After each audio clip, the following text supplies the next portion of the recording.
Et Monsieur Gallo, je pense qu'on a déjà présenté. Ok. Donc, oui, pour gagner du temps. Mhm. Donc, vous pouvez vous présenter après, vous pouvez démarrer la séance.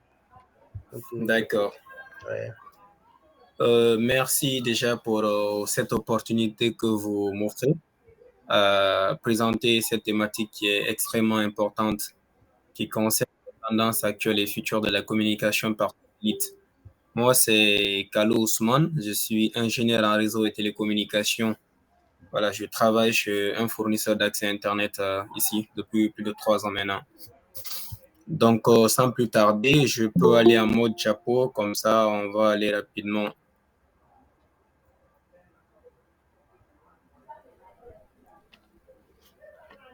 Là, c'est bon, vous voyez? Oui, oui, Ok. on voit très bien. Donc, la thématique, comme je disais tout à l'heure, là, c'est les tendances actuelles et futures de la communication par satellite. Donc, sommairement, nous allons voir dans un premier temps une petite définition. Qu'est-ce que c'est que les satellites? Ensuite, nous allons voir les différents types de satellites. Troisièmement, nous allons voir les différents composants d'une communication par satellite. Et enfin, nous allons voir les cas d'utilisation de quelques services qui sont fournis par ces réseaux de satellites. Donc, sans plus tarder, on va passer à la définition. Déjà, il faut retenir qu'un satellite, c'est un objet qui tourne autour de la Terre. D'accord? Et on distingue deux types de satellites. Il y a les satellites qui sont artificiels, il y a les satellites qui sont artificiels et il y a des satellites aussi qui sont naturels. Dans notre cas de figure, nous allons travailler sur les satellites qui sont artificiels. Quand on parle des satellites naturels, on peut citer comme exemple la Lune, par exemple. Bon, nous n'allons pas aller dans ce sens-là. Nous allons rester sur les satellites qui sont artificiels. Donc, comme je disais, les satellites artificiels sont les satellites qui tournent tout simplement autour de la Terre. Donc, en deuxième point de notre sommaire, nous allons parler des différents types de satellites. Les différents types de satellites, nous avons plusieurs types de satellites. Bon, ça, c'est une liste non exhaustive, mais retenez que nous avons les satellites d'observation de la Terre. Les satellites d'observation de la Terre, ce sont des types de satellites qui sont équipés, par exemple, de caméras, de capteurs, en vue de capturer les images au niveau de la Terre à des fins qui sont scientifiques ou bien météorologiques.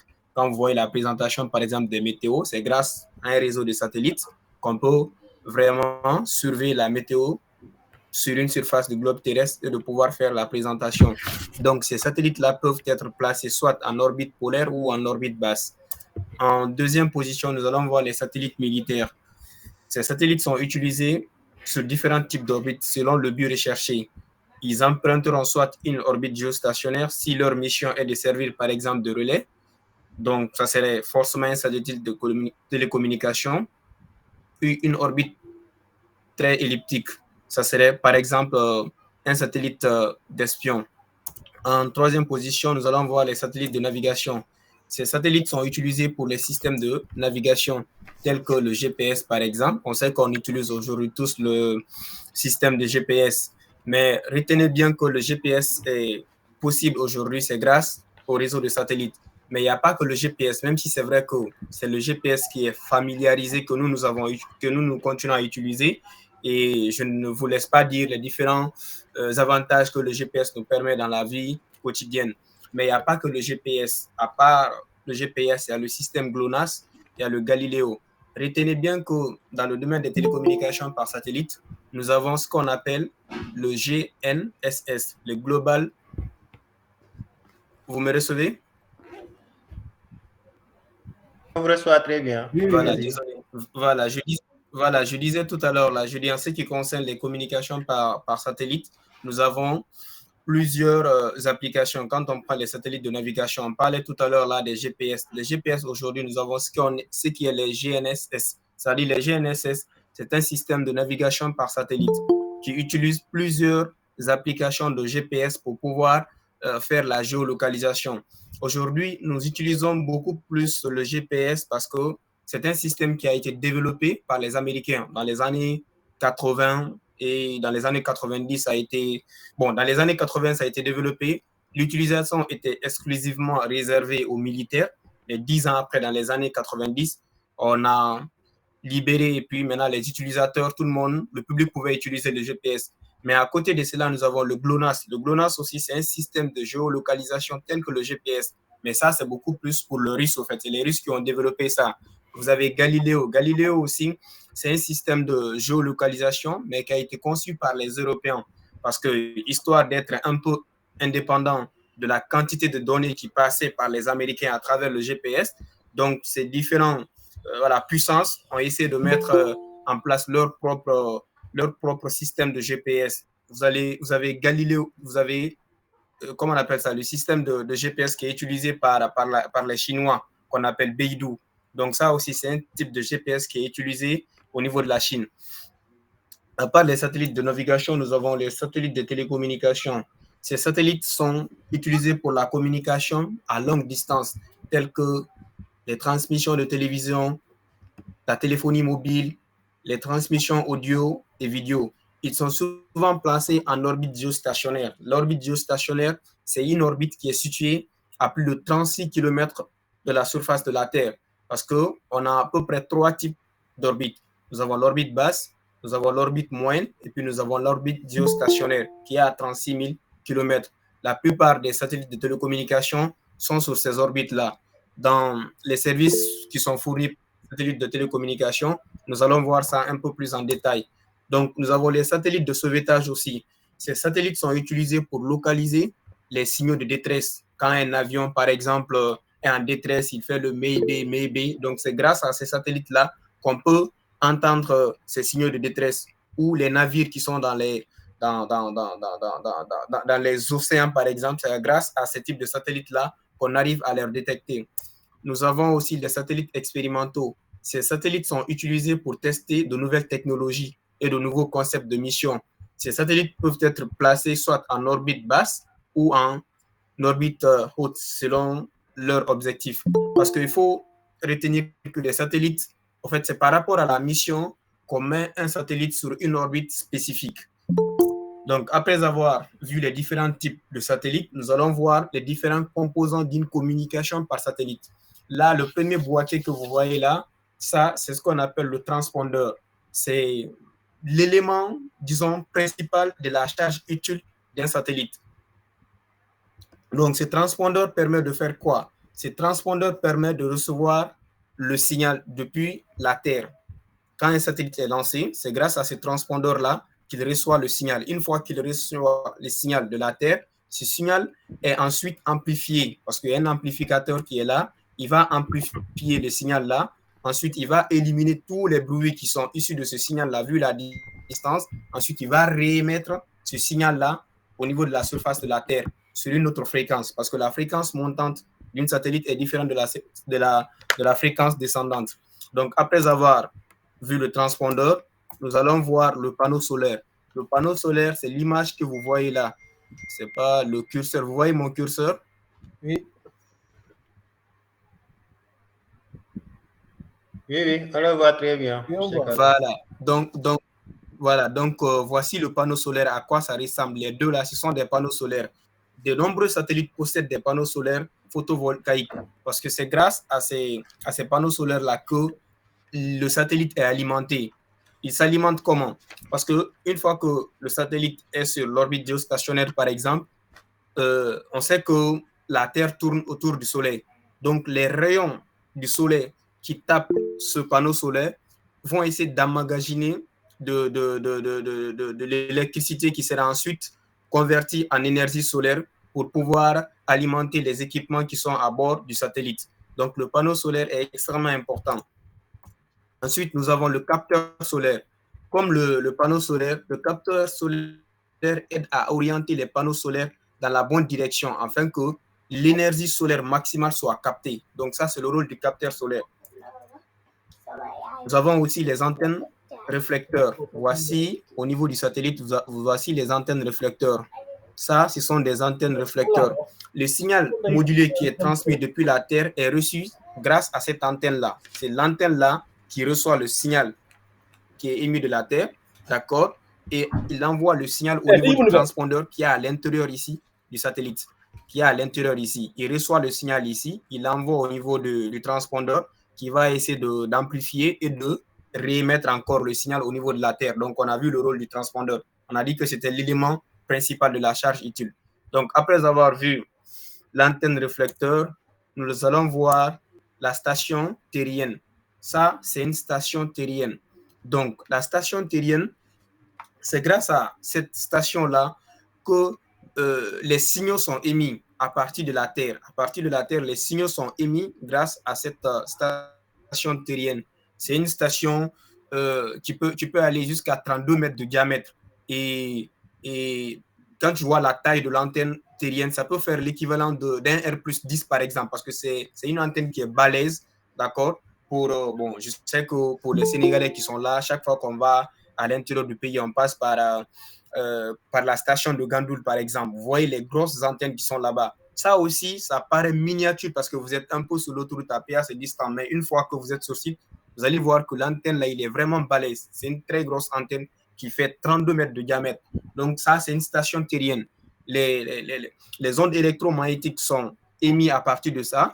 Et puis, là, le signal est envoyé à partir de là jusqu'au niveau du satellite. Ensuite, le satellite aussi, grâce au transpondeur, retransmet le signal sur la population ou bien sur un objet spécifique.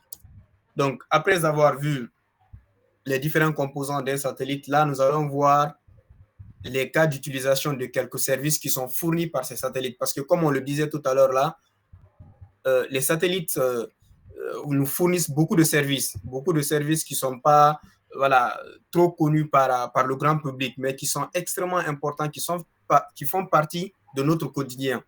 Donc, parmi les services là, nous avons les VSAT par exemple. Au-delà des VSAT, nous avons les télévisions numériques par satellite.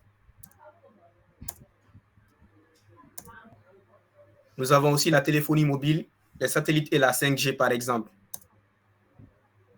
Nous avons les satellites et l'IoT. Là, on est parti sur les satellites de télécommunication. Là, on est en train de parler de quelques cas d'utilisation d'un satellite de télécommunication. Là, on ne va pas parler, par exemple, d'un satellite militaire ou bien d'un satellite expérimental. Là, on se focalise sur l'utilisation des services qui sont fournis par un satellite de télécommunication. Là, c'est ce qui nous intéresse beaucoup plus. Donc, parmi ces services-là, on a essayé de lister quelques services par rapport à notre thématique, qui est les services fournis par les satellites, les services actuels fournis par les satellites, mais aussi les services qui sont à fournir peut-être dans 5 ans, dans 10 ans. Voilà pourquoi vous allez voir satellite et 5G, vous allez voir satellite et l'IoT. Ça fait partie des services futuristes, des satellites à pouvoir proposer aux humains. Donc, nous allons commencer par la VSAT. La VSAT, ça veut dire quoi? La VSAT, ça veut dire Very Small Aperture Terminal. C'est en anglais. Ce sont des terminaux à très petite ouverture. Ça désigne une technique de communication qui est bidirectionnelle par satellite, qui utilise au sort des antennes paraboliques directives dont le diamètre est inférieur à 3 mètres et qui vise un satellite géostationnaire. Donc, c'est ça, un VSAT. On va voir à peu près l'architecture d'un VSAT. Voici l'architecture d'un VSAT. Vous avez un peu plus en haut, on va commencer. Vous avez un satellite haut débit qui est sur l'orbite géostationnaire, par exemple. Voilà, il y a plusieurs fournisseurs de satellites. Voilà, ça peut être Eutelsat, par exemple. Ça peut être Intelsat. Ça peut être Arabsat, Imoransat. Ça peut être Yaklik, par exemple. Il y a plusieurs fournisseurs de satellites. Donc, le satellite se trouve à ce niveau selon l'opérateur qui fournit la connexion Internet. Maintenant, nous avons l'antenne satellitaire qu'on parlait tout à l'heure, là, dont le diamètre est inférieur à 3 mètres, qui se trouve au niveau de nos différentes habitations, comme les antennes canal, par exemple. On va en parler par rapport à la télévision numérique, par satellite. Ensuite, vous avez les différents équipements clients qui sont à la maison, d'accord? L'antenne là est reliée à un modem via le câble coaxial. Ce modem aussi, maintenant, qui fait office d'Internet, où tu peux connecter ton ordinateur, tes téléphones, en tout cas, tout ce qui est accessoire à la maison peuvent se connecter à travers ça. Donc, c'est un peu ça l'architecture. Et à droite, ici, vous avez la station terrienne dont on parlait. C'est une grande antenne, voilà, c'est un téléport, par exemple. Et puis, ici, vous avez l'Internet. L'Internet passe par la station terrienne. Ensuite, la station terrienne émet les signaux au niveau du satellite et le satellite essaie de retransmettre ça au niveau des différents abonnés.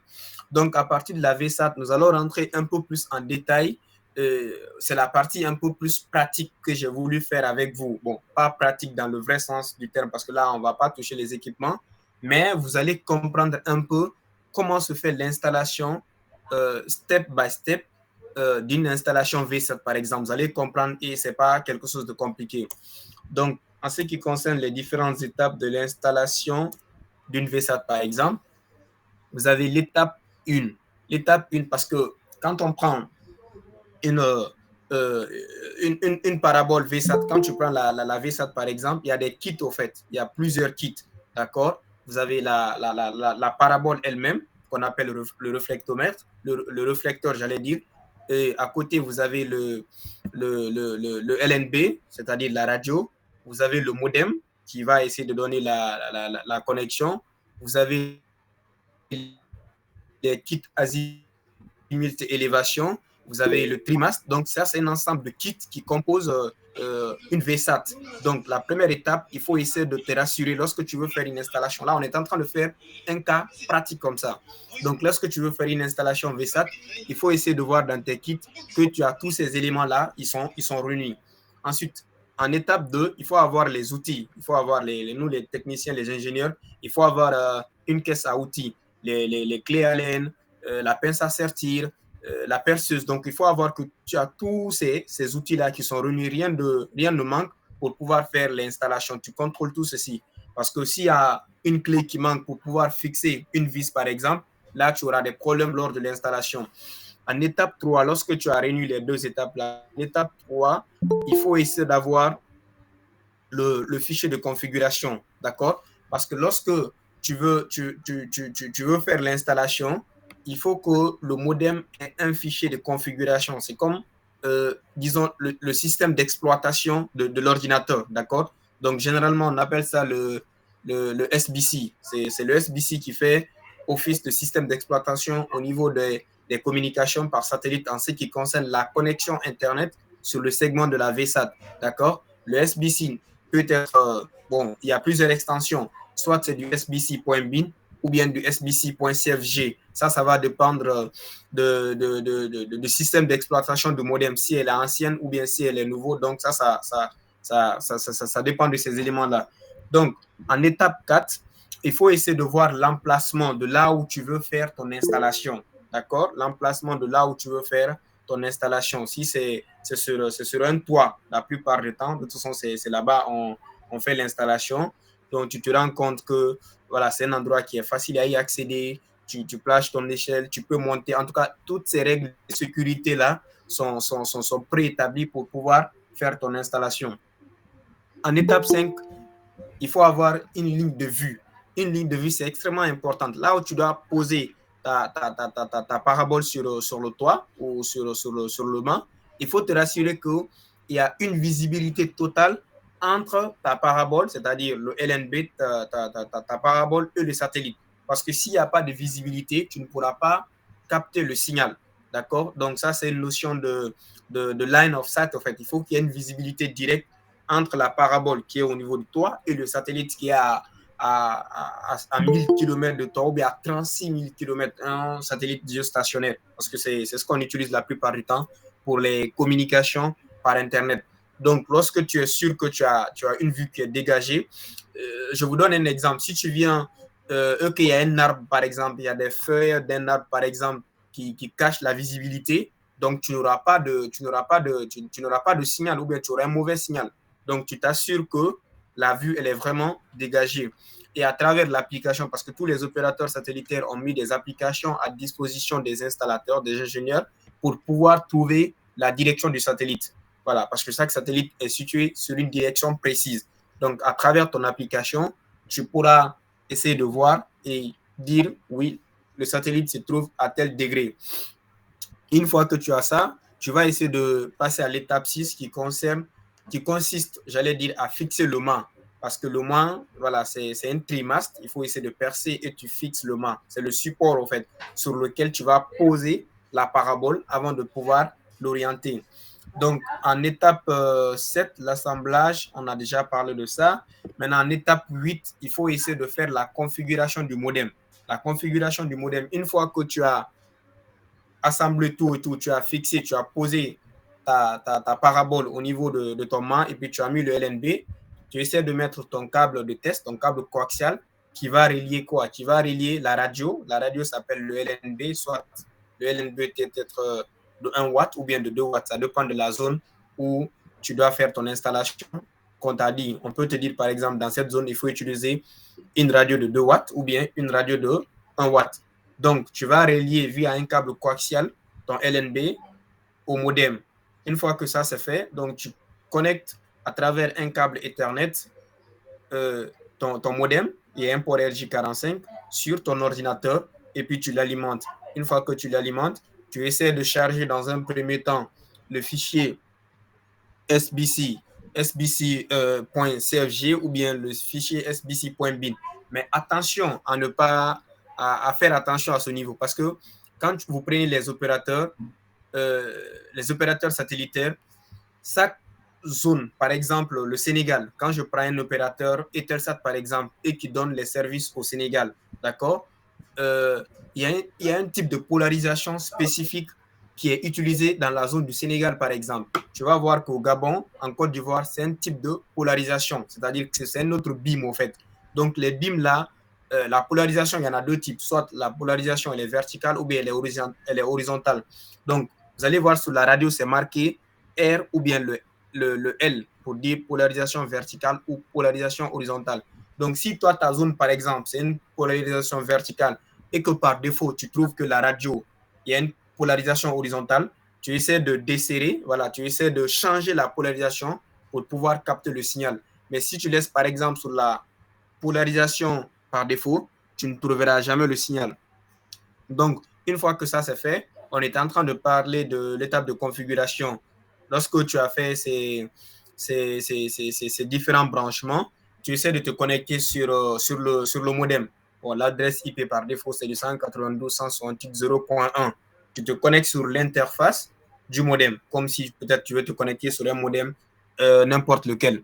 Une fois que tu es connecté sur cette interface, tu essaies la première des choses de charger le fichier SBC qu'on parlait. La plupart du temps, le fichier SBC, tu peux le télécharger sur le site de l'opérateur en question. Donc, tu essaies de le charger quand tu le charges et puis tu le redémarres. La machine, dès que tu redémarres, les paramètres vont venir. C'est grâce à ce fichier SBC-là que tu auras les paramètres du satellite, au fait. Voilà, il va te donner le nom du satellite, la position, etc., etc. Une fois que ça, c'est fini, maintenant, tu vas essayer de faire quoi? Tu vas essayer de renseigner les différents éléments de configuration qu'on t'a donné auparavant. Parce que pour chaque installation, on te donne une fiche de configuration spécifique au client.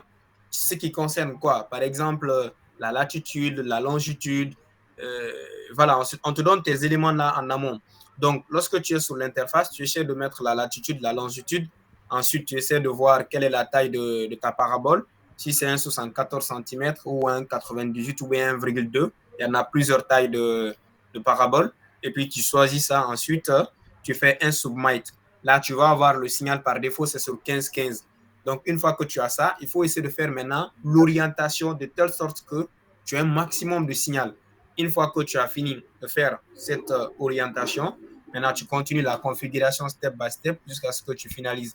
Une fois que c'est finalisé, tu essaies de tirer un câble qui va quitter de l'antenne jusqu'au niveau de la maison, le câble coaxial bien sûr, avec un chemin de câble qui est propre pour pouvoir le relier maintenant à ton modem. Ensuite, tu auras l'Internet et puis là, c'est bon. Maintenant, là, c'est en pratique, au fait. Je vous ai expliqué pratiquement comment se fait une installation VSAT de façon pratique. Donc, c'est à la portée de tout le monde. Ce n'est pas quelque chose de compliqué, mais il faut voilà, avoir les compétences pour pouvoir le faire. Donc, quand on finit le type de service qui est la VSAT, nous allons voir le TNS, la télévision numérique par satellite. La télévision numérique par satellite, c'est quoi? La télévision numérique par satellite, c'est un système de réception des programmes qui sont émis depuis des satellites qui tournent à la même vitesse que la Terre. Voilà, ça, ce sont des satellites géostationnaires, toujours, qui sont utilisés dans le cadre de pouvoir à donner des chaînes télévisées. L'exemple le plus courant que vous connaissez, on a tous chacun chez nous des antennes parabole Canal par exemple. Canal utilise la télévision numérique par satellite. C'est ce que Canal utilise. C'est-à-dire que à partir de là, à partir de la station terrienne, un ensemble de chaînes y sont injectées parce qu'il y a un centre de diffusion à côté. Donc, du coup, ces signaux-là vont aller sur le satellite. En plus, le transpondeur va essayer de rediriger ça au niveau de chez le particulier. À travers quoi? Tu as une antenne à côté. L'antenne est reliée à ton décodeur. Le décodeur est relié à la télé. Donc, c'est comme ça se passe la télévision numérique par satellite. Elle est extrêmement utilisée parce qu'on a des millions d'utilisateurs avec Canal, par exemple, ou Star Times ou d'autres opérateurs.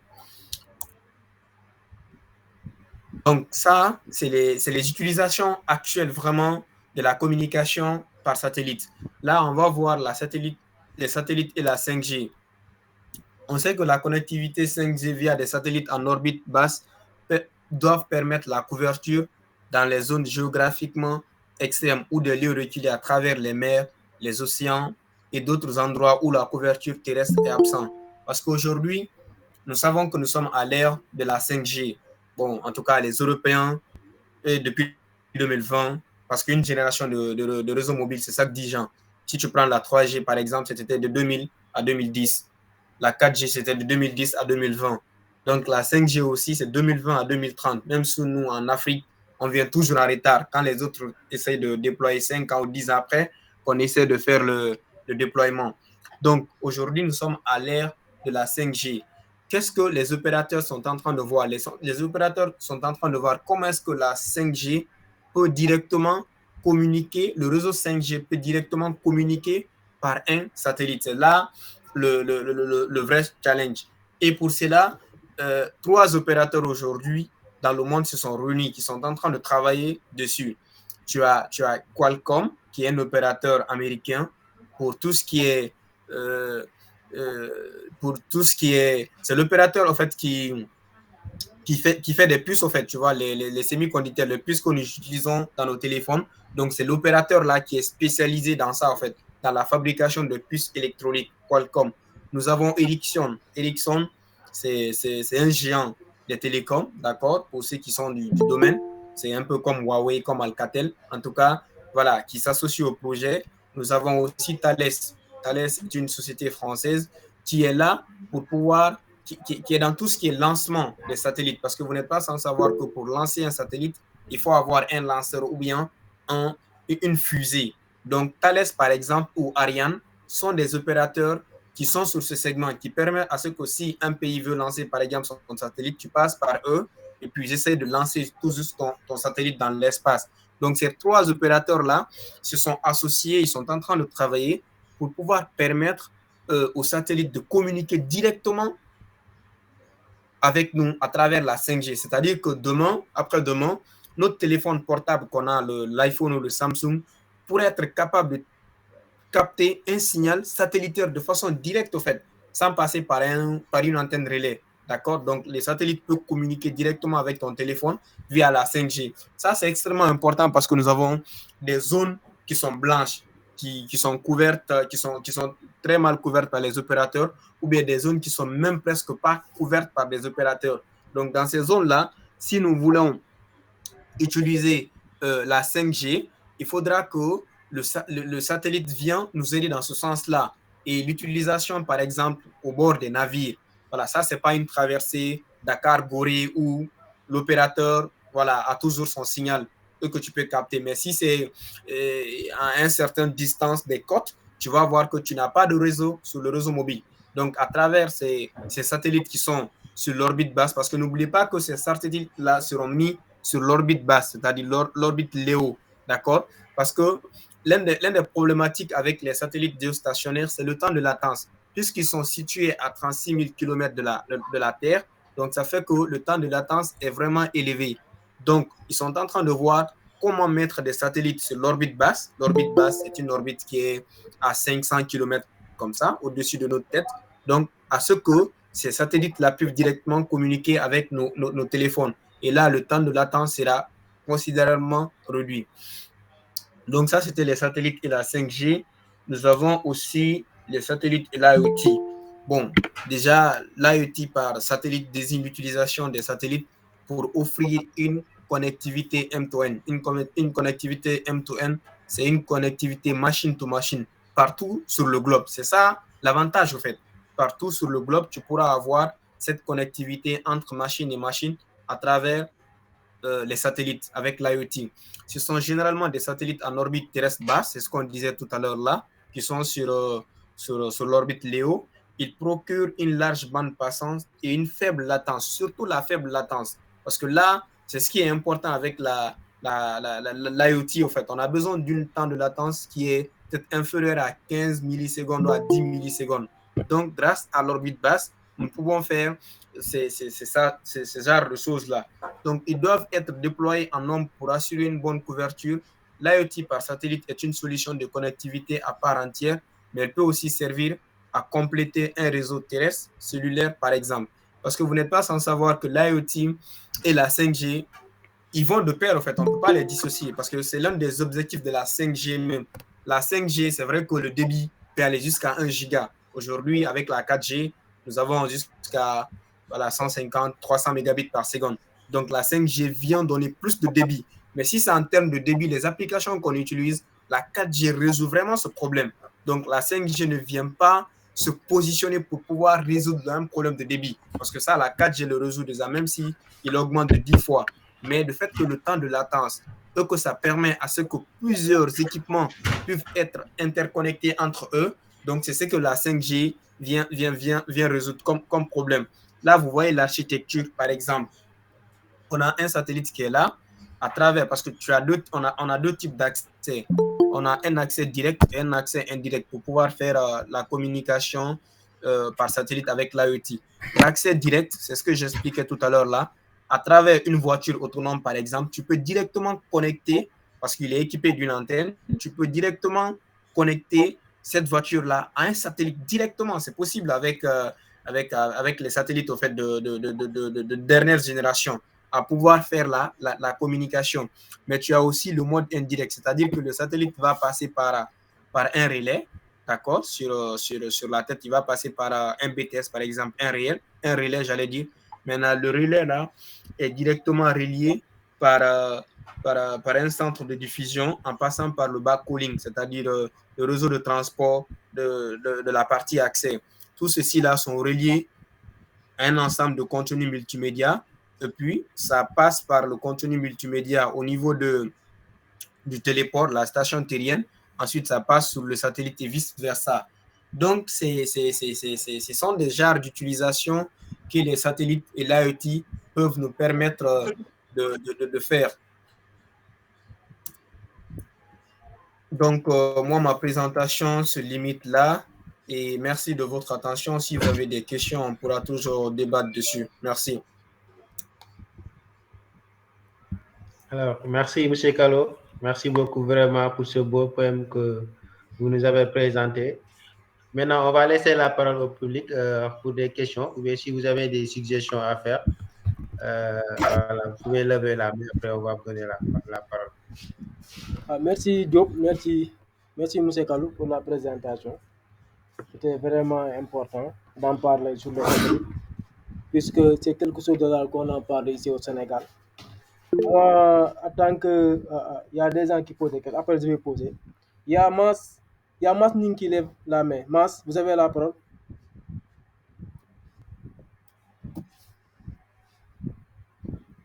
Il faut regarder peut-être au niveau des chats aussi. S'il y a des questions au niveau des chats, vous pouvez relayer ça. Oui. Il y a Baba Ndiaye qui pose la question, à savoir, pourquoi toujours pas le 5G en Afrique, M. Kalou? Bon, pourquoi il n'y a toujours pas la 5G en Afrique? C'est ce qu'on disait tout à l'heure là. En fait, nous sommes un peu une population de consommation. Donc, ça fait que on attend toujours que les autres puissent faire le déploiement avant de les suivre. Mais quand tu prends spécifiquement la 5G, en Afrique aujourd'hui, l'utilisation de la 5G, je ne vois pas vraiment qu'est-ce que la 5G peut apporter en Afrique, au jour d'aujourd'hui, quand tu prends le Sénégal ou d'autres pays, parce que la 5G, la problématique qu'elle vient résoudre, en fait, comme je dis, à part le débit, il intervient dans le domaine de l'IoT, par exemple. Donc, ça fait que nous n'avons pas voilà, assez d'objets, nous ne sommes pas vraiment prêts pour pouvoir recevoir la 5G. Nos autorités de régulation sont tellement en retard, nous sommes encore sur la 4G. Les services, en fait, parce que les services de la 5G ne sont vraiment pas... voilà, le besoin ne se fait vraiment pas ressentir en Afrique pour pouvoir lancer la 5G, même si c'est vrai que c'est quelque chose qu'on peut voilà, essayer de jouer, voilà, parce que c'est quand aussi il y a les services qu'on peut utiliser la solution. Donc, moi, je pense que c'est un peu à cause de toutes ces raisons-là, en fait. Oui, merci beaucoup. Je pense qu'il est satisfait. Donc, Mas Ning. Bon, il y a Mas Nyingou, oui. Oui, bonsoir tout le monde. Bonsoir. Merci, un grand merci à Ousmane, voilà, de nous avoir présenté vraiment cette brillante exposé, et voilà, qui n'a pas manqué de pertinence. Et voilà, je remercie aussi mon frère Momodou au passage, voilà, qui nous a permis de participer dans ce webinaire.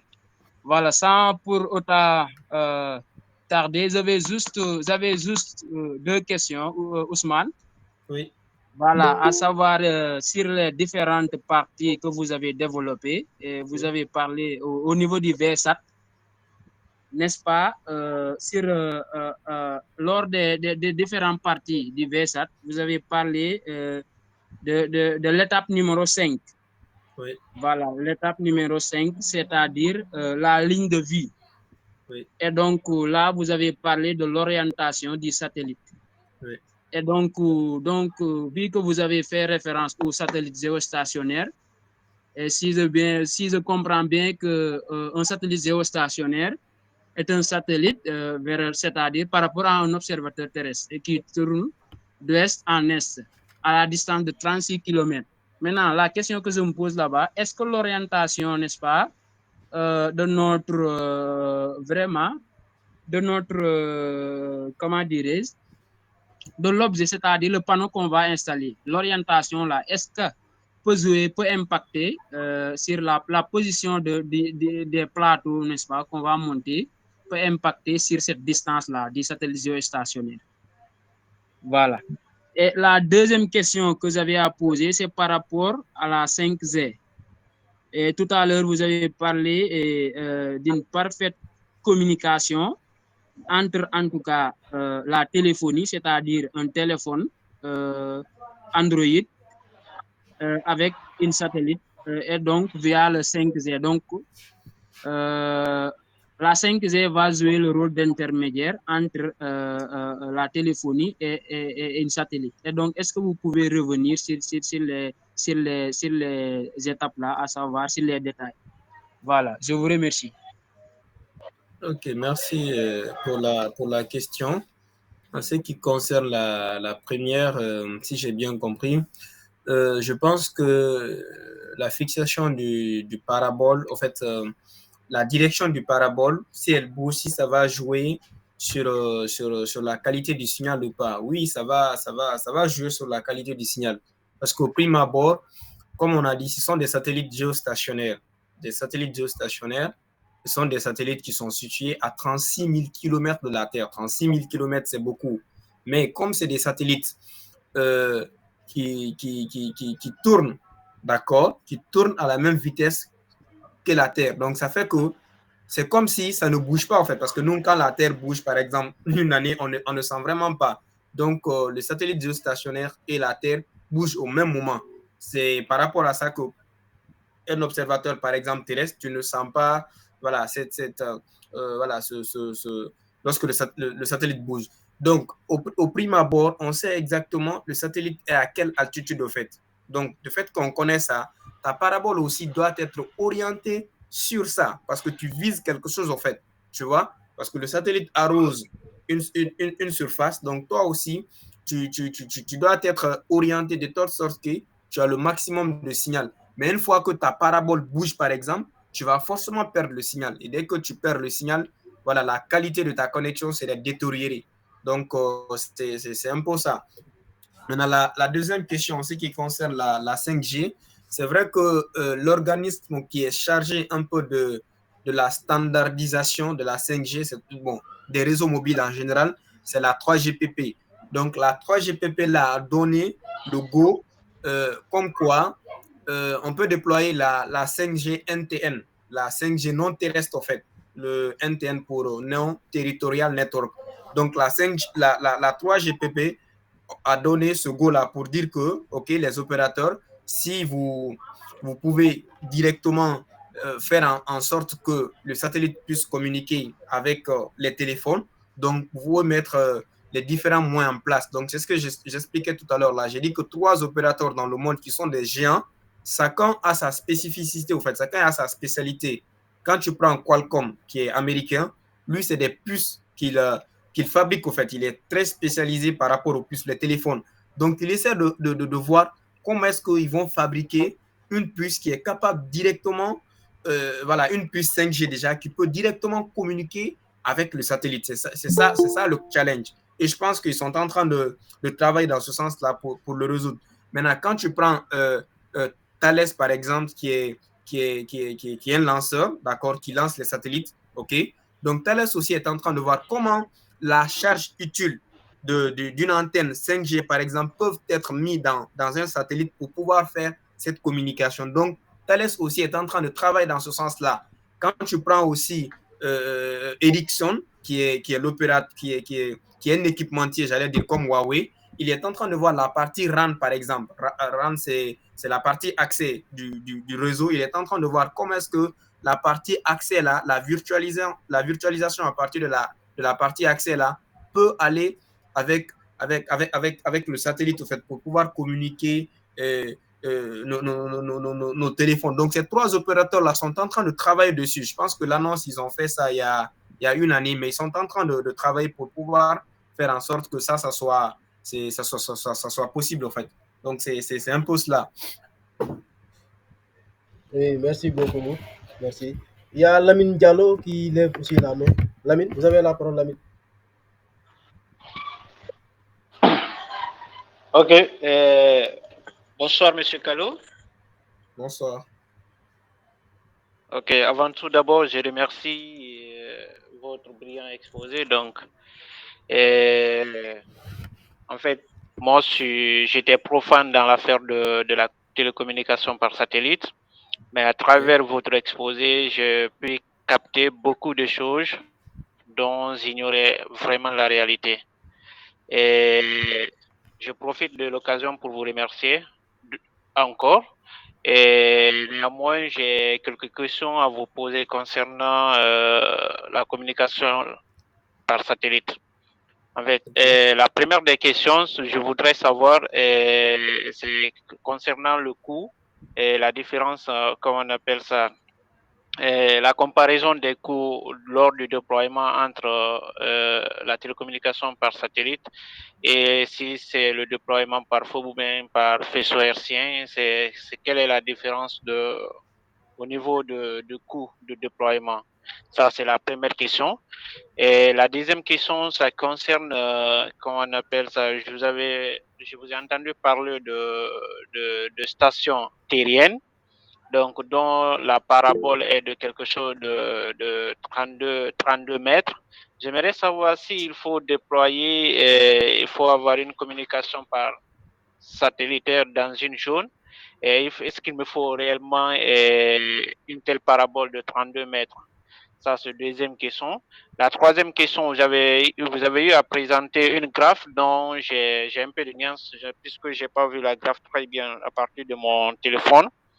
Je vois, vous avez pris comment on appelle ça, le terrienne, non, la communication, comment on appelle ça, avec la télévision numérique, satellite SN, donc avec la télévision numérique. Donc, j'ai vu, vous avez donné un exemple sur Canal. Il y a une partie, je vois des paraboles là où vous avez parlé de uplink qui va directement, qui donne au niveau du satellite. Après, ça tend vers, je ne sais pas si c'est parabole de l'abonné. Donc, ce que j'aimerais savoir, donc si par exemple je prends une zone, par exemple, là, puisque moi je suis en Guinée, je prends côté oblique, là où vous avez représenté la parabole, c'est-à-dire que Canal a une station ici, une station terrienne qui est en Guinée ici, et que cette station terrienne communique directement avec le satellite, et ce satellite maintenant qui envoie directement les images au niveau de l'abonné, c'est-à-dire au niveau de l'abonné, parabole de l'abonné qui est fixé chez moi par exemple. Donc, cette parabole joue uniquement le rôle de réception ou ça joue le rôle de réception et l'émission? C'est ce que j'aimerais savoir. Si je me fais comprendre sur mes 3 questions. Oui, merci Lamine pour ces différentes questions. De toute façon, si j'arrive pas à reformuler la question, tu peux toujours revenir dessus, quoi. Mais je pense que j'ai compris les 3 questions. La première question, c'est par rapport au coût de déploiement. Il faut savoir que le coût de déploiement d'un réseau satellite, c'est peu par rapport à un réseau terrestre, par exemple. Quand tu prends l'exemple sur le câble sous-marin, même si c'est vrai que 99% des communications passent, bon, en tout cas, TransatLink passe par les câbles sous-marins, mais les coûts qui sont liés au déploiement des satellites sont moins par rapport à ça. Pour pouvoir lancer un satellite, par exemple, bon, après, ça dépend du service de ce que le satellite va faire et de la taille du satellite, en fait. Mais en moyenne, tu peux dépenser quelque chose de 100 à 150 millions, voire 200 millions pour un satellite géostationnaire, bien sûr. Mais il y a des satellites qui sont sur l'orbite basse. Par exemple, quand on prend l'exemple de Starlink, par exemple. Les satellites qui sont lancés par Starlink, ce sont des satellites qui sont beaucoup, beaucoup moins chers par rapport à un satellite géostationnaire. Voilà, ça peut coûter dans les 500 000 $ comme ça. Tu vois, c'est différent. Mais ce que tu peux retenir, si par exemple, moi, je veux communiquer du Sénégal aux États-Unis, je veux établir une communication entre ces deux pays-là, si je dois passer par le câble sous-marin et le satellite, tu vas voir que le coût que le câble sous-marin va emprunter, tirer un câble sous-marin, on sait que voilà, les différents océans sont reliés entre eux par des câbles sous-marins. Ce coût est extrêmement supérieur lorsque je passe par un satellite pour pouvoir envoyer mon information du point A au Sénégal jusqu'au point B qui est aux États-Unis. Donc, ça, c'est extrêmement important. Ta deuxième question, tu peux rappeler ta deuxième question déjà? La deuxième question, je disais, en ce qui concerne par exemple le déploiement, je veux déployer dans une zone une communication. Voilà, j'ai compris. Tu demandais, est-ce qu'il faut forcément une station de 32 mètres de diamètre? C'est ça?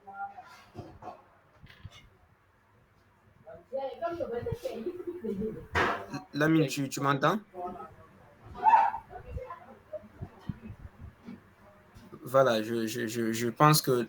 Lamine, bon, d'accord, pour répondre à ta question, si tu m'entends, tu n'as pas besoin d'une antenne de 32 mètres de diamètre, en fait, chez toi. L'antenne de 32 mètres de diamètre dont je parlais, ça, c'est la station terrienne, en fait. Ce sont les téléports, c'est ce qu'on appelle les téléports, les stations terriennes. C'est ce qui permettent d'envoyer les signaux depuis la Terre jusqu'au niveau du satellite.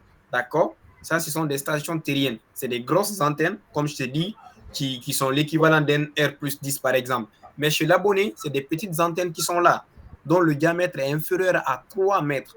D'accord? Ça, j'en ai parlé. Donc, tu vas voir que ce sont des antennes qui ont une taille de 69 cm, c'est peu, ou bien de 74 cm, etc. Mais ça, ce sont des petites paraboles qu'on installe de chez toi pour pouvoir capter le signal. Mais l'émission, là où l'émission, ça se passe, la station terrienne, ça, c'est une grande antenne de 32 mètres de diamètre. Maintenant, la troisième question, tu parlais... Lamine, tu es là? Oui, je suis là. Sauf que ma deuxième question, là, je n'ai pas bien entendu tes explications vu que la connexion m'est pas... Là, tu m'entends? Oui, je t'entends maintenant. Oui, je reprends peux revenir si je ne m'abuse pas sur la deuxième question. Oui, je disais que l'antenne de 32 diamètres dont tu parles, ça, on n'installe pas ça chez le client, en fait. Ça, c'est une station terrienne. D'accord? Ça, ce sont des téléports. C'est la source, en fait. Lorsque tu veux envoyer le signal depuis le satellite, tu passes par ça au niveau de la Terre. C'est ce qui envoie le signal du point A, qui est le téléport, jusqu'au niveau du satellite. Maintenant, le signal là, le transpondeur va réenvoyer le signal là sur une partie et voilà, de la Terre par rapport à la zone quoi, qui a été programmée pour cela, par rapport au faisceau qui a été destiné. Maintenant, ce faisceau-là, si ça couvre par exemple chez toi, si ça couvre par exemple la Guinée, toi, tu n'as besoin que d'une antenne de petite taille qui va te faire une antenne de 74 cm ou bien de 0,69 mètres. En tout cas, ce sont des petites paraboles que toi, tu as besoin de chez toi pour pouvoir capter le signal. Mais toi, tu n'as pas besoin d'une antenne de 32 mètres de diamètre. Ça, c'est côté émission. Ça, c'est côté opérateur. En fait, c'est l'opérateur satellitaire qui met ça en place. D'accord? Toi, c'est la petite parabole que tu as besoin de chez toi. Maintenant, la troisième question, si je comprends bien, tu demandais... La graphe au niveau de l'exemple voilà, par rapport à Canal, par exemple. D'accord, tu demandais si Canal avait une station terrienne, par exemple, en Guinée. C'est ce que je disais, ça recope un peu à la première question. C'est-à-dire qu'il y a un centre de diffusion. Il y a un centre de diffusion. Ce centre de diffusion-là, à côté de ce centre de diffusion, la station terrienne est là. D'accord? Donc, les images, les vidéos qui sortent de cette station de diffusion vont passer, par exemple, par un support qui est la fibre, qui va aller au niveau de la station terrienne. La station terrienne va émettre tous ces signaux-là jusqu'au niveau du satellite.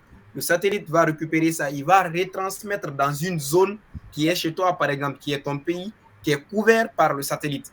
Donc, je ne sais pas si tu comprends un peu. Ce n'est pas comme s'il y avait une station terrienne en Guinée, non. La station terrienne, c'est l'opérateur qui met ça en place pour pouvoir prendre le signal d'un point A, passer par le satellite qui est l'intermédiaire et renvoyer sur un point B où ce sont les utilisateurs qui sont là-bas, en fait. Je ne sais pas si c'est clair. Oui, c'est très clair, c'est propre. En plus, je ne sais pas si c'est une question ou bien un commentaire. En fait, en ce qui concerne, comment on appelle ça, la télécommunication par satellite avec le réseau mobile, tu as pris un exemple de la 5G. Si je comprends bien, avec, comment on appelle les satellites géostationnaires, est-ce que c'est possible d'utiliser un satellite géostationnaire pour la 5G?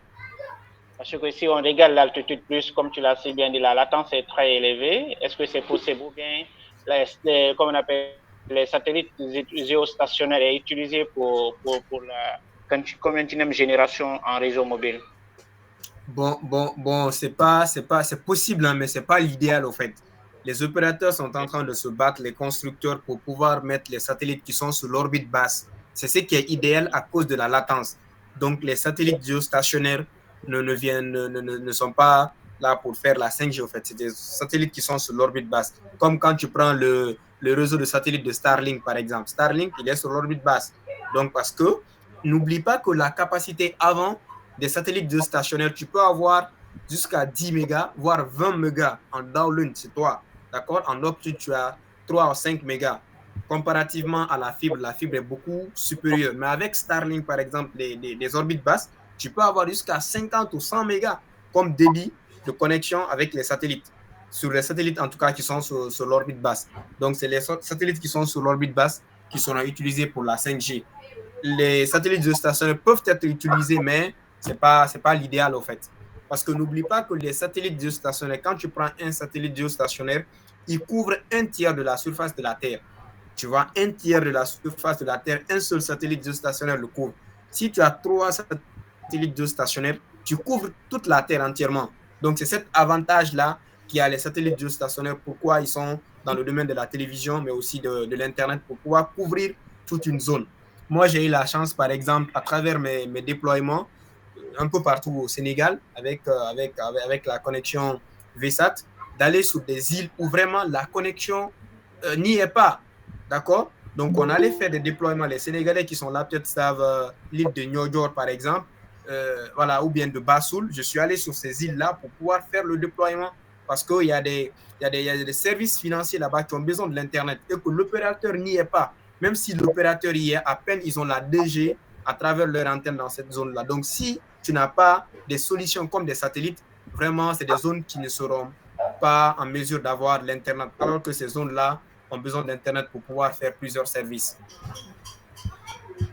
Ok, merci pour cette brillante explication. En attendant le slide de l'exposé. Merci. Oui, merci beaucoup, Lamine. Merci. C'est vraiment important de poser des questions. Il y a Lamine Diallo ou Lamine. Ibrahima Diallo qui a Ibrahima levé la Diallo. main. Ibrahima, vous êtes là? Ibrahima. Il y a Mohamed Ndaw. Mohamed, vous avez la parole. Moustapha.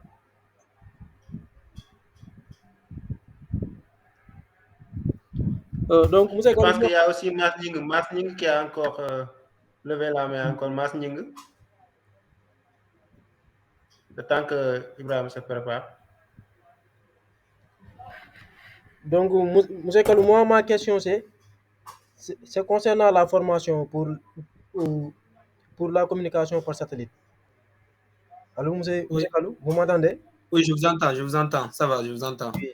Donc, ici au Sénégal, par exemple, à partir de la licence, si vous faites réseau informatique ou sécurité d'usage, à partir de la licence, vous avez la possibilité de faire la télécommunication ou de suivre les réseaux informatiques ou faire de la sécurité informatique. Donc, à partir de la licence, est-ce qu'on a la possibilité de faire seulement la technologie par satellite ici au Sénégal? Bon, comme tu as si bien dit, c'est bien possible au fait. Oui. Quand tu prends la télécommunication par satellite, c'est un module au fait, tu vois. C'est un module parmi tant d'autres modules qui sont dispensés dans les cours dans les cours de télécom, que ce soit en licence ou en master.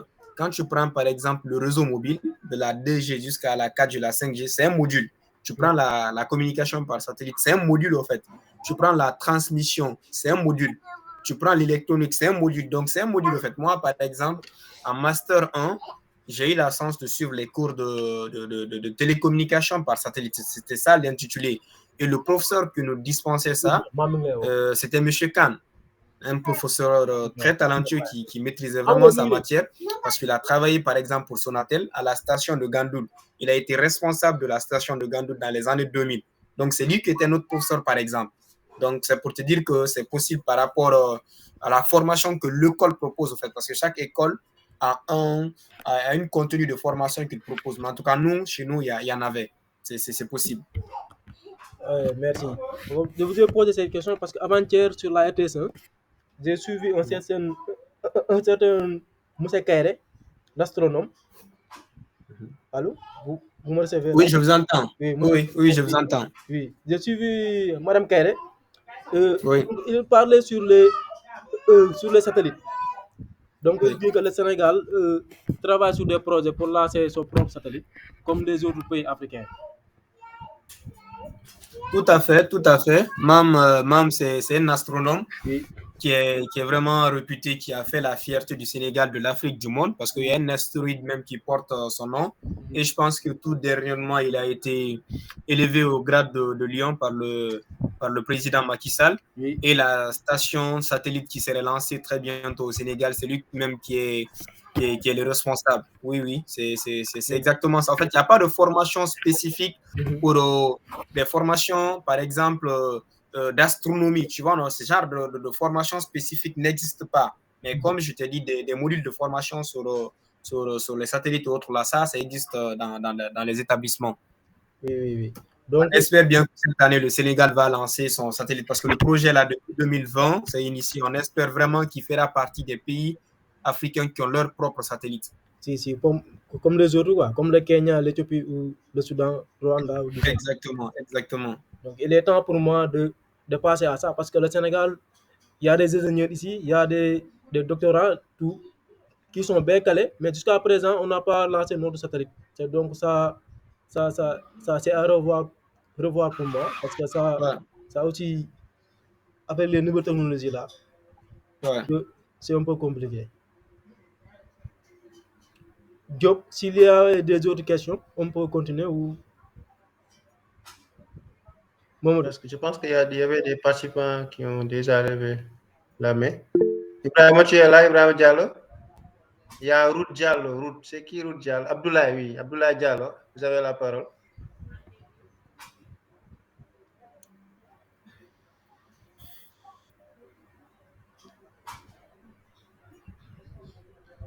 Abdoulaye? Il n'est pas là. Oui, je suis là. Hein. Bonsoir, Bonsoir tout le monde. Bonsoir Ousmane aussi. Et je tenais d'abord à remercier l'intervenant pour la qualité de l'exposé. Bon, moi j'ai une question. Hein. Je ne sais pas si c'est une petite question. Moi, je voudrais savoir, hein, il a parlé des satellites géostationnaires et des satellites à basse altitude. Je voudrais savoir quelle est la particularité des deux. Et une deuxième question de savoir quelle est la durée de vie d'un satellite aujourd'hui sur l'espace. Merci Abdallah pour ces deux questions-là. Comme tu dis, ce sont des petites questions, mais voilà.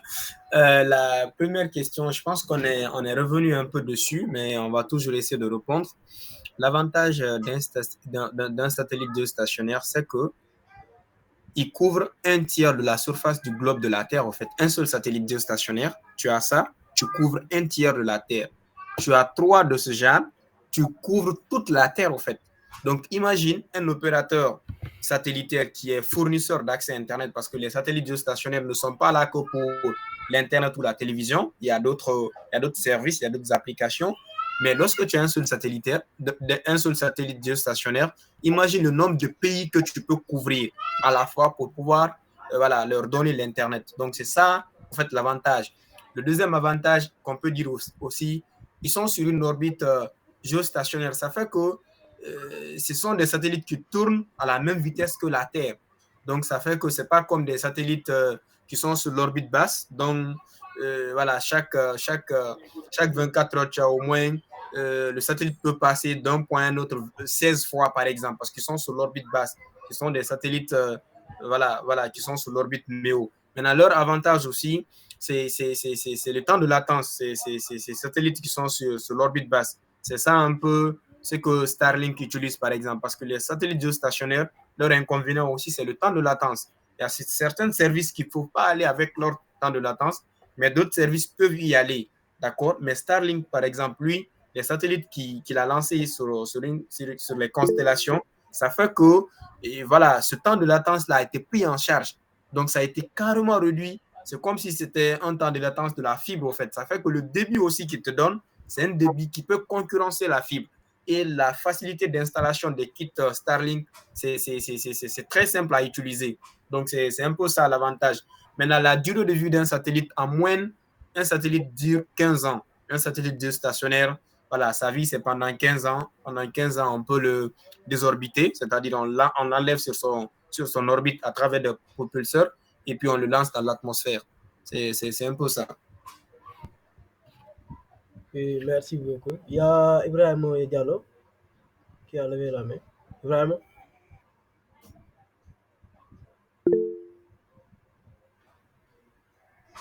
Babakar, vous avez la parole. Et bonsoir, M. Kalo. Bonsoir, Bokar. J'ai suivi avec intérêt votre brillante présentation. Okay. J'ai capté pas mal d'informations.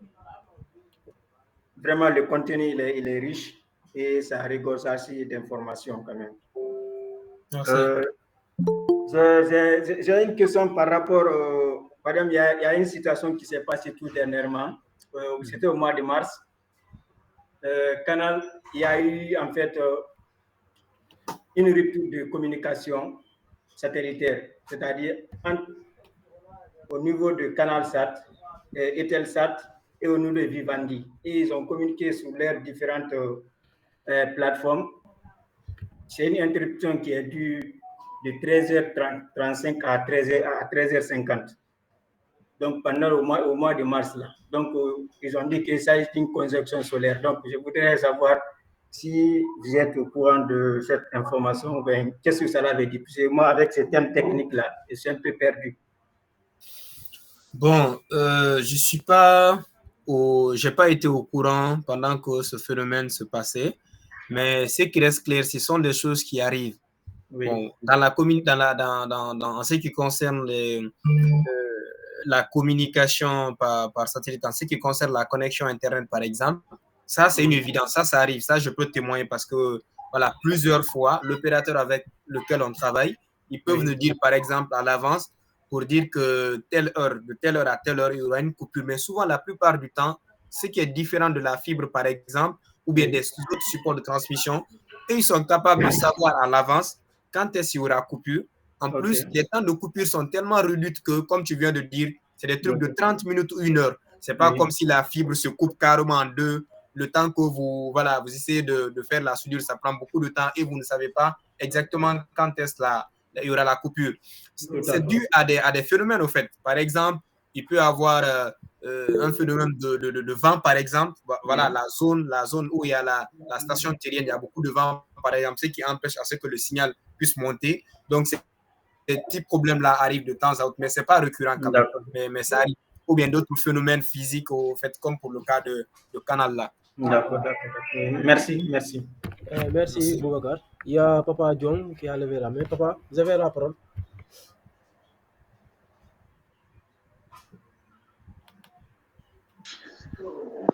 Oui, bon, rebonsoir à tout le monde. Oui, bonsoir. Bonsoir.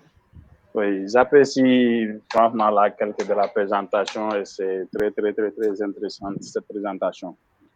Bon, j'avais une question terre à terre, hein, par exemple, comme les techniciens de canal, quand ils installent les abonnements de canal, ils te disent parfois la position de l'antenne qu'ils amènent, la petite bolle là qu'ils posent derrière au niveau de la dalle des maisons. Ils font des orientations pour dire que le signal passe ou ne passe pas. Est-ce que vous pouvez me faire une petite explication sur les orientations de ces antennes qui a la communication? Merci pour déjà la question. Ça, c'est les pointages, au fait. C'est le pointage. Comme je disais tout à l'heure, là, en fait, les satellites sont situés à des altitudes qui sont connues, au fait. D'accord? Ils donnent un faisceau, ils donnent un beam. Tu vois, ils font un arrosage d'une zone. Donc, ça fait que toi, avec ta parabole, tu dois être exactement sur cette altitude, au fait. Par exemple, peut-être que je dis n'importe quoi. Quand je prends Eutelsat, par exemple, Eutelsat va te dire, par exemple, avec son satellite Eutelsat 36B, qu'il est sur 35 degrés ouest. D'accord? Donc, du fait qu'il est sur 35 degrés ouest, là, toi, au niveau de ton antenne parabole, tu dois orienter de telle sorte que ça soit sur 35 degrés ouest. Mais si tu le mets sur 35 degrés est, par exemple, là, il est dépointé, tu ne pourras jamais avoir le signal. Donc, c'est ce qui arrive parfois avec les antennes canal là, ou bien les antennes pour l'Internet. Ok, merci beaucoup. Monsieur Kolou, il y a des participants qui demandent en commentaire s'il est possible d'avoir la présentation que vous avez faite. Alors, Monsieur Kalo, moi j'ai une question. Oui, allez-y. Encore merci beaucoup pour cette belle présentation. Bon, ma question c'est par rapport à l'agriculture et les satellites. Par exemple, puisque les satellites peuvent nous envoyer des informations provenant dans l'espace, est-ce que aussi au niveau de la Terre, les satellites peuvent nous donner des informations, par exemple, comme on le fait dans l'IoT? Par exemple, dans l'agriculture, on veut savoir la qualité du sol, c'est-à-dire si le sol est humide à travers des capteurs, on peut le savoir. Mais est-ce qu'à travers aussi des satellites, les satellites peuvent jouer le même rôle que si on utilise, par exemple, l'IoT par rapport à l'agriculture?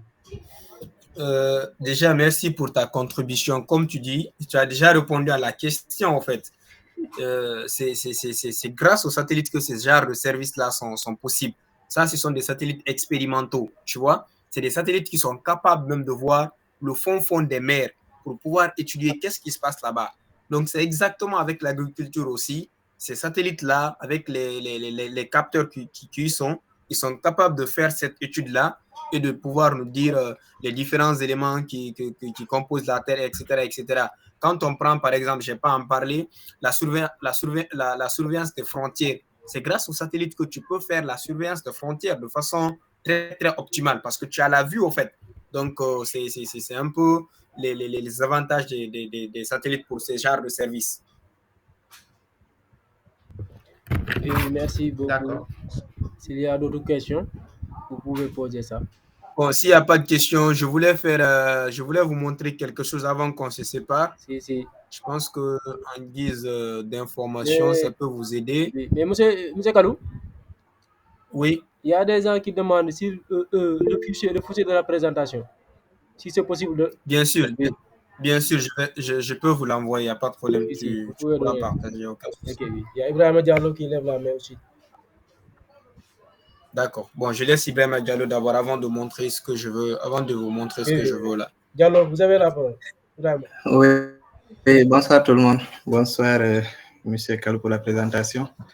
Bon, certains vont un peu marcher sur la langue pour des questions, mais je voulais, si possible, vous essayer de m'expliquer là où, par exemple, le Sénégal, il en est avec ses utilisations des satellites, par exemple. Est-ce que ça existe déjà ou on a des projets en cours? Voilà. Merci. Oui, Diallo, bonjour. Je pense qu'on a déjà répondu à ça, comme tu disais. Il y a notre brillant, voilà, Mamker même qui a la tête de ça. C'est un astronome qui est sénégalais. Il y a un astéroïde même qui porte son nom parce qu'il a voyagé dans les fusées dans l'espace, voilà, dans les fusées américains. Donc, du coup, il y a un projet depuis 2020 qui veut que le Sénégal puisse avoir son propre satellite, au fait. Le projet existe depuis 2020, mais il y a quelques retards parce que, voilà, à l'instar d'autres pays, parce que avoir ton satellite, ce qu'on ne comprend pas, on sait que nous, les Africains, on fabrique pas de satellite. Si tu veux un satellite, par exemple, tu t'associes à un opérateur, par exemple, les Chinois, les Américains, d'accord? Ils essaient de faire le rassemblage tout et tout aux États-Unis là-bas. Le lancement, par exemple, c'est fait en France, au niveau de la Guyane, au niveau de la base de Kounoun, de Kourou, j'allais dire. Parce que n'oubliez pas aussi que il y a des sites spécifiques pour pouvoir lancer les satellites. Il y a des sites qui sont spécifiques pour ça. Il n'y en a pas des milliers. Hein. Voilà. Donc, Kourou, par exemple, sur la Guyane française, c'est un site de lancement des satellites. Donc, on va acheminer ton satellite dans le lanceur jusqu'au là-bas et puis on le lance. Donc, ça fait que tu n'as vraiment pas la main dessus. Donc, le Sénégal a compris un peu cela. Il veut vraiment former des techniciens, des ingénieurs, des chercheurs, voilà, qui seront capables de faire ce rassemblage-là et qui seront capables vraiment de gérer le satellite. Donc, c'est ce qui a fait qu'il y a un retard sur le projet, mais c'est en cours quand même. Je pense que normalement, si tout se passe bien, en 2023, le Sénégal doit lancer son premier satellite, normalement. Oui, merci beaucoup. Je pensais assez clair et désolé. Aujourd'hui, je n'étais pas stable avec la connexion. Non, merci. Oui. Mais merci beaucoup, hein, c'est intéressant. Mas, vous avez la parole. Mas Nyingue.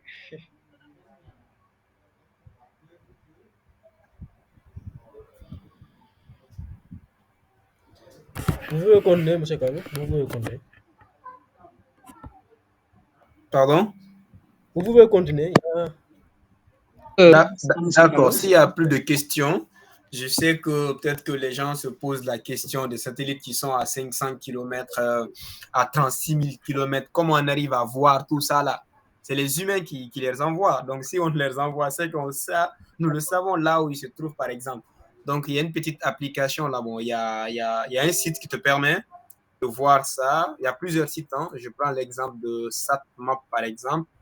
SatMap que j'ai à tester. Là, vous voyez mon écran. Hein? Oui. Oui, on voit. Voilà. Donc, à travers SatMap, par exemple, on peut voir tous les satellites au monde, par exemple. Tous les opérateurs satellitaires. Attends, je vais dézoomer un peu pour que ça sorte.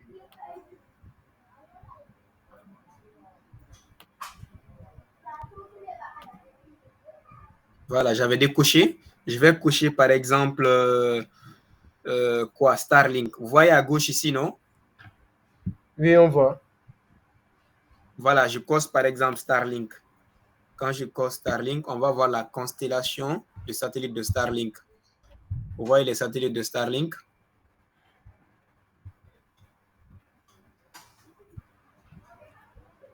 Voilà.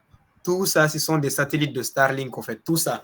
Je peux, par exemple, pointer sur un satellite. Je sais exactement le nom du satellite et il est à quelle position. Quand je fais ça, par exemple,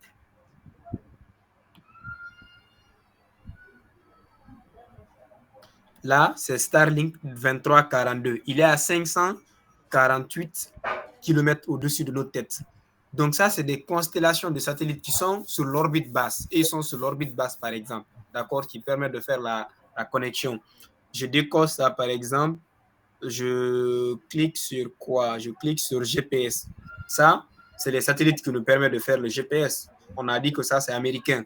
GLONASS, c'est russe, au fait. Ils ont leur propre système de géolocalisation. Tu prends Beidou, Beidou, c'est chinois. Tu prends Galileo, Galileo, c'est européen. C'est pas la France, c'est l'Europe qui s'est réunie pour pouvoir lancer ces systèmes de géolocalisation. Donc, quand je prends GPS aussi, vous voyez, quand j'ai dézoome mon P, voici les différents satellites qui sont, eux, ils sont sur l'orbite moyenne. La plupart des satellites de géolocalisation sur l'orbite sont sur l'orbite moyenne. Il faut retenir qu'il faut minimum 4 satellites pour pouvoir faire la géolocalisation, pour pouvoir savoir où est-ce qu'on se trouve exactement. Il nous faut minimum 4 satellites. D'accord? Donc, c'est 4 satellites qui permettent de déterminer la position auquel nous nous trouvons. Donc, ça, c'est ça. Maintenant, si vous cochez tout, quand je prends par exemple Iridium, Iridium, c'est un opérateur de satellite aussi, mais qui intervient dans la téléphonie, par exemple, comme les Thuraya. Tu vois, il y a les Thuraya, des téléphones satellitaires. Les gens qui sont au désert, là, ils utilisent les Thuraya, qui permettent à ce que tu communiques directement, quoi, à travers un téléphone. Donc, je pousse Intelsat. Vous voyez, là, ça commence à être beaucoup.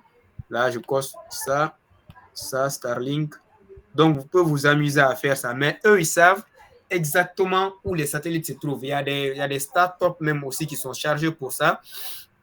Lorsqu'un satellite arrive, par exemple, à fin de vie, pour pouvoir le désorbiter, enlever sur l'orbite pour ne pas que ça cogne un autre satellite, pour ne pas que ça ait des dégâts. Donc, il y a des startups aussi qui évoluent dans ce sens-là pour pouvoir faire ce travail. Mais il y a d'autres applications à part SatMav.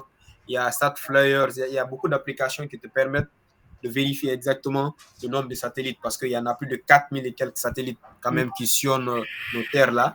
Donc, c'est un peu ça. Ce que je voulais vous montrer.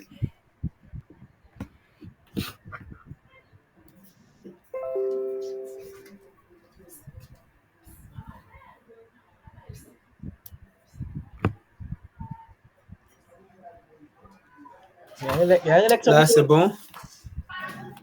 C'est bon, il y a Mohamed Fall et Lamine Diallo. J'ai une dernière question là.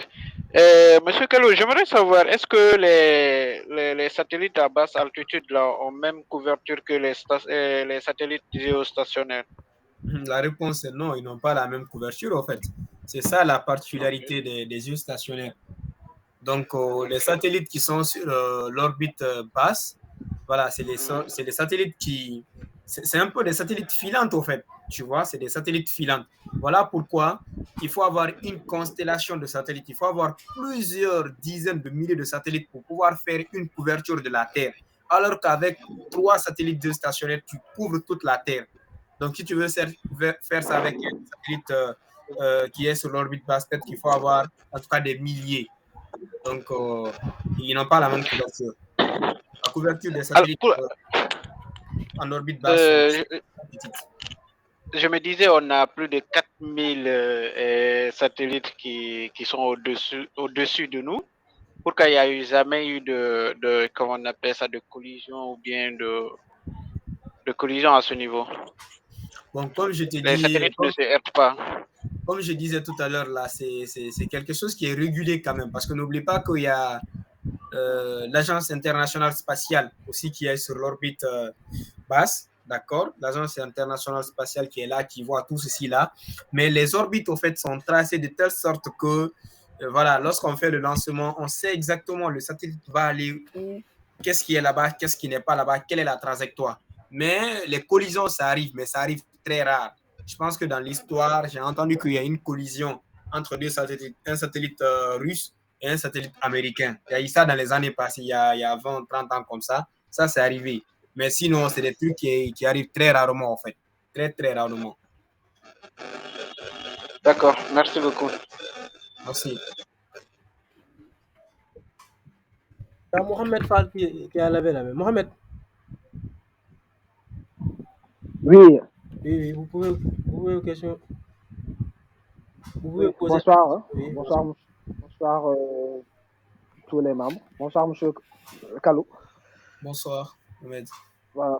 Merci pour la présentation. Merci. En fait, j'avais 2 questions. L'une, c'est par exemple pour devenir un FAI. sur le territoire sénégalais. Avec l'Internet satellitaire, il faudra payer la licence d'être un FAI d'abord, avant de pouvoir, par exemple, vendre ce genre de services-là. Oui. Oui, vas-y sur la deuxième. Oui, la deuxième question, c'est concernant, par exemple, la surveillance des frontières. C'est des services qu'on loue au niveau des opérateurs satellitaires pour qu'ils nous donnent une vue sur une partie du pays, ou bien comment ça se passe? Je n'ai pas compris. Concernant la surveillance des frontières. Oui. Avec les satellites. Oui. Ce sont des services qu'on loue avec les opérateurs pour qu'ils nous donnent une vue sur une partie du pays, ou bien comment ça se passe, quoi? Bon, je pense que tu as répondu à la question. C'est exactement ça, la deuxième. Voilà, si tu veux surveiller, par exemple, les frontières, il faut que tu t'associes à un opérateur satellitaire. Lui, il a déjà son satellite qui est en haut. Il peut voir, d'accord? Donc, tu fais en sorte qu'il fait cette surveillance pour toi. Voilà pourquoi on veut en sorte que les Africains puissent avoir leur propre satellite. Donc, ça permet de faire ce genre de travail. Maintenant, la première question, comme tu l'as dit, pour être FAI d'abord, tu ne te lèves pas d'un beau matin, il faut avoir une licence. Et cette licence-là, il faut que l'autorité de régulation te le donne pour pouvoir faire ton travail, pour pouvoir faire ton réseau. Et les fournisseurs, par exemple, au Sénégal, je pense qu'il y en a 2 actuellement. Il y en a plusieurs, mais ils sont plus ou moins tombés. C'est 2 que je connais. Il y a Arc Télécom, il y a Wow Télécom aussi. Voilà, c'est les 2 que je connais. Plus les opérateurs aussi qui ont des licences globaux. Ils ont des licences globaux, c'est-à-dire ils sont sur le segment de la téléphonie mobile, mais ils sont sur le segment de la téléphonie fixe, tu vois. Donc, alors que les FAI, par exemple, sont juste sur l'accès à Internet, quoi, tu vois, ils ne sont pas sur du mobile. Maintenant, pour avoir l'Internet par satellite à travers ces FAI-là, par exemple, ou les opérateurs, ces FAI-là travaillent avec des opérateurs. Un FAI-là peut dire, par exemple, à Eutelsat, moi, je veux tes services. Parce que est-ce que Eutelsat couvre le Sénégal? Il faut que Eutelsat couvre le Sénégal. Si ça couvre, par exemple, ils font un contrat, Eutelsat va lui permettre à ce qu'il a le matos qu'il faut, et puis lui le revend maintenant. Parce que d'ailleurs, c'est ce que Eutelsat fait, en fait. Lui met les éléments, d'accord? Maintenant, ce n'est pas à lui de vendre, en fait. Lui, c'est un grossiste. Maintenant, il donne aux différents opérateurs, aux fournisseurs, ils vont faire ça. Mais n'oublie pas que la télé, les stations, les VSAT, l'autorité de régulation facture ça aussi, en fait, parce que voilà, cette licence-là, elle est facture, en fait, par station. Ça même, ça le fait. Ok. Et ça coûte très, très cher ou bien? Bon, je pense pas, je sais pas, voilà, pour ne pas dire n'importe quoi, mais c'est pas cher quand même, c'est pas cher. Ok. Merci beaucoup, merci. Merci. Allez, merci beaucoup. Je pense que personne n'a levé la main. S'il y a des questions, vous pouvez poser. Hein. Oui, allez, bonsoir. Oui, rebonsoir, M. Kalo. Bonsoir. Voilà, j'avais encore 2 questions rapidement. Bon, je voulais juste savoir, n'est-ce pas, les avantages que nous offre, c'est-à-dire en termes de comparaison entre les satellites à basse altitude et la fibre. Et donc, côté sécurité aussi, est-ce qu'on a établi des normes, n'est-ce pas, vu que l'espace, c'est les satellites qui assurent peut-être nos défenses au niveau peut-être côté sécurité, de pays en pays, est-ce qu'on a établi des normes, n'est-ce pas, pour prévenir contre l'espion et autres? Voilà.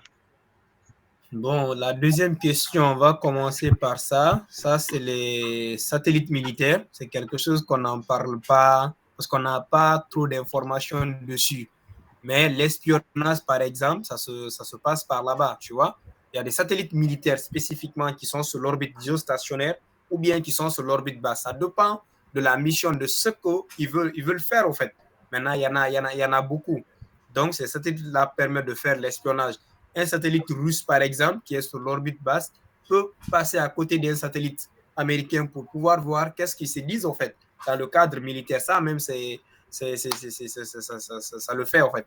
Donc, il n'y a pas en termes de sécurité, mais les Américains et les Russes, voilà, ils essaient de contrôler quel est le satellite qui passe à côté de mon satellite. S'il fait ça, c'est quoi? Donc, il y a des incidents, mais ils arrivent à résoudre ça. Voilà pourquoi on incite encore vraiment, en tout cas les pays qui sont émergents, qui sont en voie de développement, doivent avoir leur propre satellite pour pouvoir voilà, gérer ces genres de services. Parce que la communication, imagine par exemple que moi, je suis là, je veux parler, voilà, je suis militaire, d'accord, on veut joindre les militaires qui sont à la Casamance ou à Tamba, par exemple.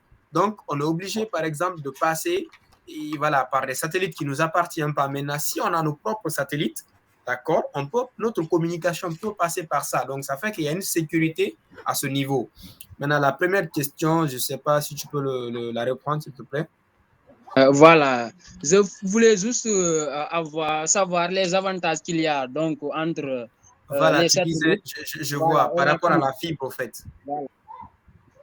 Voilà, comme je te disais, il y a de cela 15-20 ans, les satellites géostationnaires étaient les satellites qui étaient déployés pour pouvoir faire la communication Internet. Et ces satellites-là sont assez limités en termes de bande passante, en fait. D'accord? Ils sont très limités en bande passante. Mais avec les satellites qui sont sur l'orbite basse, c'est des satellites qui arrivent à concurrencer la fibre. Les satellites de Starlink, par exemple, les débits qu'ils offrent, ça peut aller dans les 50, dans les 60 mégas, voire 100 mégas, en fait. Alors que quand tu prends la fibre optique, c'est les mêmes débits qu'ils te donnent. Ça, c'est grâce au fait que le satellite, il est sur une orbite qui est proche de la Terre, mais il y a une constellation, il y a beaucoup de satellites, donc ce qui fait que la couverture, elle est totale. Donc, oui, ça rivalise quand même. Mais pas les satellites géostationnaires. Eux, ils n'arrivent pas à avoir beaucoup de débit. Et en termes de coût aussi, est-ce qu'on peut parler de différence aussi? En termes de coût,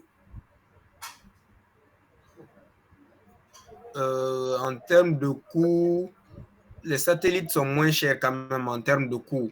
Maintenant, si tu veux dire par exemple le débit, la souscription par exemple d'un service, d'une connexion satellitaire par exemple, par rapport à la souscription d'une ligne ADSL ou d'une ligne fibre, ça je suis tout à fait d'accord avec toi que la ligne fibre ADSL est moins chère par rapport à la ligne satellitaire. Mais l'avantage sur la ligne satellitaire, voilà, comme on le dit souvent sur plusieurs années, quand tu fais sur plusieurs années, et voilà, ce que tu payes, ça devient moins considérable, quoi. Mais les premiers investissements quand même sont plus chers parce que là, tu es obligé d'acheter tout le kit, d'accord? Voilà, la parabole, tout et tout, c'est toi qui prends tout ça en charge. Même les frais d'installation, la plupart du temps, c'est toi qui prends en charge. Donc, ça fait que c'est beaucoup de coûts. Mais quand tu l'étales sur plusieurs années, ça devient voilà, moins par rapport aux autres aussi. Alors, M. Kallo, je pense que c'est la dernière question qu'on va poser.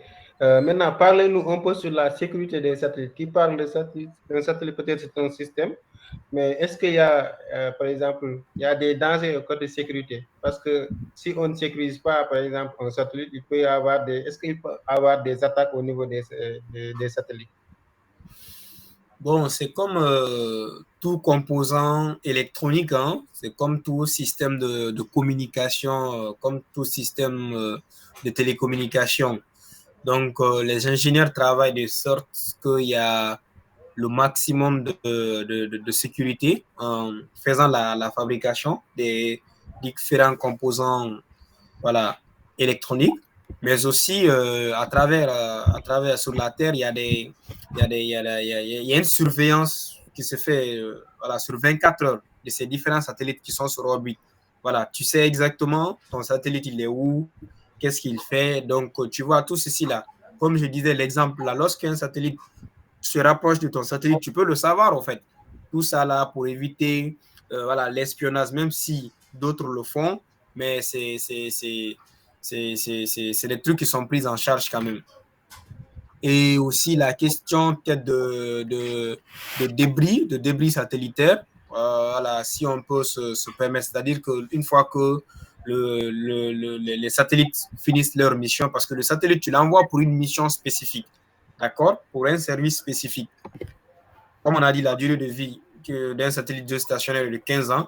Après 15 ans, sa mission est terminée, il faut envoyer un propulseur pour le désorbiter, enlever sur l'orbite là pour que tu envoies un autre. Et quand tu l'enlèves, il va dans l'atmosphère. Ça, c'est les satellites géostationnaires qui sont à 36 000. Mais les satellites qui sont sur 500 km ou 400 km au-dessus de nous, les satellites qui sont sur l'orbite basse, eux, c'est pas ça. Donc, les débris, ça tombe parfois. Mais quand tu prends 100% des satellites, peut-être que c'est 30% des débris qui peuvent tomber lorsqu'ils finissent sa mission. Mais comme je le dis aussi, quand tu prends la Terre, 2/3 de la Terre est entourée par l'eau. Donc, la plupart partent dans l'eau, en fait. Donc, en termes de sécurité aussi, là-bas, il n'y a pas de problème. Oui, c'est intéressant. Merci beaucoup. Je pense que c'est l'heure. Il est 23h moins 4. S'il n'y a pas d'autres questions, on peut... Diop, s'il n'y a pas d'autres questions, on peut clôturer ça. Oui, je pense qu'on peut lever la séance. Hein? Oui. Et merci vraiment à M. Kalo pour cette belle présentation. Vraiment, on est très content. Vraiment, on a appris beaucoup de choses. Vraiment, et que bon, les participants peuvent le témoigner. Donc, le prochain samedi, Inch'Allah, on va parler un peu de sécurité informatique. M. Kalo, est-ce que vous pouvez arrêter le partage? Allô, M. Kalo? Oui. Vous pouvez arrêter le partage d'écran. Je veux partager quelque chose sur mon écran. Oui. Donc, Diop, comme vous le disiez, samedi prochain, on a un autre webinaire. On va parler de sécurité informatique. Allô, Diop? Oui, je vous écoute. Samedi prochain, Inch'Allah, on va parler de sécurité informatique. C'est Diop, allô? J'ai des problèmes de connexion. Allô, Diop? Oui. J'ai partagé l'écran, vous voyez? Bon, il y a des... Non, on va pas. Oui, c'est bon. C'est bon. Donc, M. Kalo, on vous dit merci pour cette présentation. Vraiment, on a bien compris c'est quoi et le rôle des satellites. Pour cette belle présentation, on vous dit merci pour la disponibilité. Et merci à tous les participants. Merci, c'est moi qui vous remercie. Excusez du retard des 20 minutes non, là. C'est pas grave, ça arrive. Je vous remercie déjà de la confiance et de l'écoute et tout. Mais retenez quand même que les satellites jouent un rôle très, très important dans la vie des humains. Oui. Parce que même s'il y a des catastrophes, par exemple, qu'on ne souhaite pas dans des pays, l'urgence, c'est les réseaux satellitaires qui peuvent être déployés pour pouvoir résoudre ce genre de problèmes avant les réseaux terrestres. Et les surveillances dont on parle, les différents services-là, c'est grâce vraiment aux satellites que nous pouvons surveiller ces différents services. Avec une autre technologie, c'est pas possible. Donc, les satellites sont extrêmement importants. Donc, je vous remercie pour la confiance. En tout cas, on reste à l'écoute aux besoins. Voilà, sur une autre thématique, n'hésitez pas. Je vais déjà vous partager le document tout à l'heure là. Oui. Et on se dit à très bientôt. Et merci. Voilà. Pour les autres, j'ai mis mon donc, avant de présenter le thème prochain, parce qu'il y a des participants aussi qui veulent qu'on fasse un webinaire sur le développement web, parce qu'il y a des développeurs ici. Ok. Il y a un ami qui veut, par exemple, présenter, par exemple, un webinaire sur le développement mobile avec Flutter. Je pense qu'après, on va discuter, Ndongo, pour voir. Mais pour les autres qui vont avoir... Il y aura aussi un webinaire sur l'IoT. Parce que je pense que le dernier samedi, parce que moi aussi comporte 4 samedis, je pense. Le dernier samedi, ça sera un webinaire sur les IoT. Je pense qu'on l'a programmé pour les IoT. Mais si aussi, si la demande, par exemple, les participants veulent qu'on fasse un webinaire sur les développements web et applications mobiles, parce qu'il y a beaucoup de développeurs ici qui sont présents, qui sont participants à ce webinaire, d'accord? Inch'Allah, après, on va discuter ensemble. Mais vous pouvez présenter le thème prochain. Inch'Allah, on va parler de ça après. Pour les autres qui ont besoin du fichier, après, j'ai mis mon numéro sur les commentaires. Donc, la semaine prochaine, on va parler de la gestion des logs, l'importance de la qualité des domaines dans le réseau informatique avec Papa Jong, ingénieur en sécurité réseau informatique, Inch'Allah. Donc, je vais partager le lien après pour le samedi prochain. Et on vous dit merci et à la prochaine, Inch'Allah. Merci à tous. Ok, merci beaucoup tout le monde. Merci Merci. beaucoup. Bon week-end, bon week-end. Et pareillement. Ok, merci. Merci beaucoup.